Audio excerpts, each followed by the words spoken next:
Today's not actually the 30th birthday, but we just wanted to get together because I happen to be here, and unfortunately I won't be here for the 30th birthday, which is on Monday.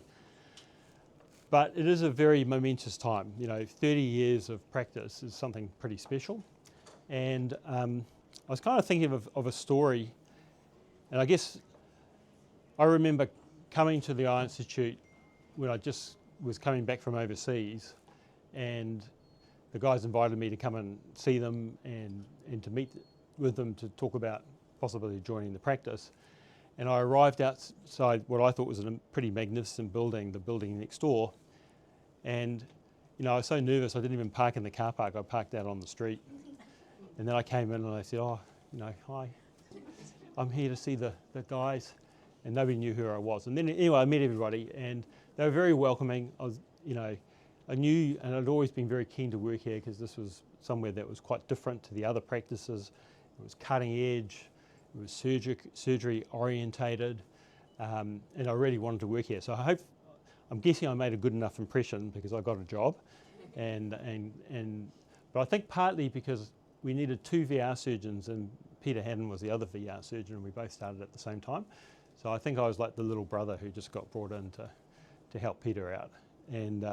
But that was quite a special time, and of course that was about 10 or 12 years into the time that Eye Institute had been around, and we forget about it, but that building next door was something quite different.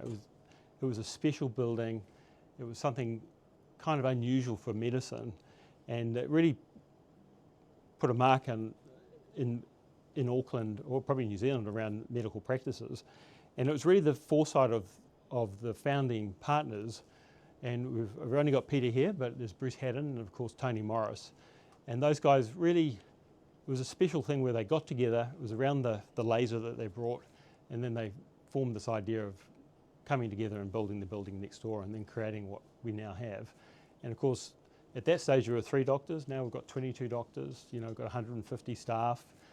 We've done 120,000 cataract surgeries. We see 50,000 people a year. It really is something quite impressive. And it's nice to stand, I know we haven't got all our staff here, but it's nice to look around the room and see everyone, because we really have got some magic staff here. Everyone's fantastic. There's lots of little stories, people who've been here for a long time, some people not so long, but I think it's a really amazing place to work, and it's a special time to celebrate the 30th birthday. So Eye Institute was based on refractive surgery, which, as you know, is correcting short-sightedness, long-sightedness, etc., so people can be spectacle independent. Now, before Eye Institute came along, all the ophthalmology in Auckland and probably New Zealand was done out of rooms, what we called rooms or offices in buildings, and the ophthalmologists practiced there. All the surgery was done at the Mater Misericordia Hospital, which we now know as the Mercy. There were a couple of exceptions to that. I practiced with my father, and Bruce Haddon practiced with a couple of people as well. Now, in 1974, a Russian in Moscow invented an operation called radial keratotomy. And basically, we made cuts in the cornea, and the purpose of that was to change the eye like we do with the laser these days, and so people could correct the myopia. So in December 1985, Tony Morris and I, within a space of 2 days, performed the first radial keratotomies in the country, and have been the only, apart from one other chap later. And we continued that to 1992. But in 1998, the first PRK was done in the USA. That's like the eczema laser surgery you hear of here. And Tony and I sort of noted that and noted the results that were coming out. And in 1988, and 1992, we went to San Diego, the American Society of Cataract and Refractive Surgeons, to have a look at this new surgery. And we saw some done in the offices of a chap called Mickey Gordon in San Diego. On the basis of that, we ordered a Summit laser. So on our return, Bruce Haddon came to us and said, look, can I join you guys? And Bruce was a good guy, and we thought he would actually add a lot of much more credibility to our venture, because we were really being heavily criticized for bringing in this laser type surgery. For example, there are articles in the Herald saying the laser surgery is going to make people go blind and they're going to be scarred and so forth. And we all know that doesn't happen. So we, Tony, Bruce and myself, we got together and bought this laser, brought it into the country. And Tony had more rooms in his office. He practiced over the road at 134 Remuera Road, which is now the Palm Clinic and a dental place. So a crane lifted the laser in through the back window and away we went. And it proved very successful. And we did the first case in July 1992.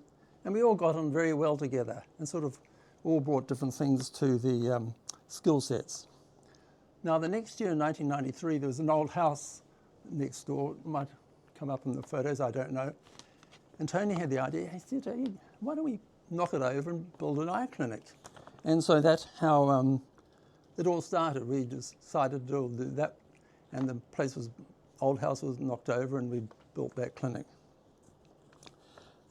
We headhunted Cecilia and Margaret Walker from the theatre at the Mercy Hospital, and we opened what was called then the Remuera Eye Clinic Day Surgery and Laser Centre on the 20th of February, which is 30 years next week.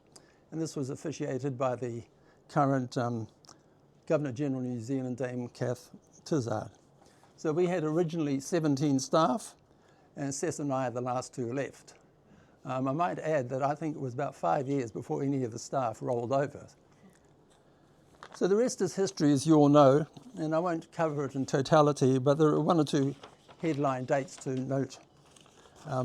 In 1997, we did the first LASIK surgery for Eye Institute, not the first in the country. And then we got a new laser and we moved on to several lasers after that. 1997, Trevor Gray joined us, and as a result of that, changed our name to Eye Institute in 1998.